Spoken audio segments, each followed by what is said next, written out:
اخر ويكند قبل رمضان ممكن تعمل فيها حاجات كتير. ممكن تسافر بس كله هيسافر والدنيا هتبقى زحمه. ممكن تروح حفله من الحفلات بس هتتعب قوي في التذاكر. ممكن تخرج في الاماكن اللي دايما بتروحها بس ايه ما زهقتش. او ممكن تعمل حاجه جديده، تحضر نهائي بطوله الائتلاف المصري لكره القدم الامريكيه الاي جي بول يوم الجمعه 3 مايو الساعه 4 في نادي نيو جيزه. ومش هيكون مجرد ماتش، دي احتفاليه كبيره بمرور 5 سنوات على تاسيس الائتلاف.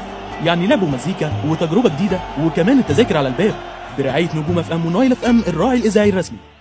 ظهير نصفي، لمسه تحتيه، كل 3 عرضات ومفتوح من فوق، والكره مش مدوره ولا حتى بيضاويه. طب هو الجون بيجي ازاي؟ يا عم احنا مالنا، دي لعبه امريكانيه. طب هي ليها فرق مصريه 8 وكمان لعبوا ماتشات دوليه.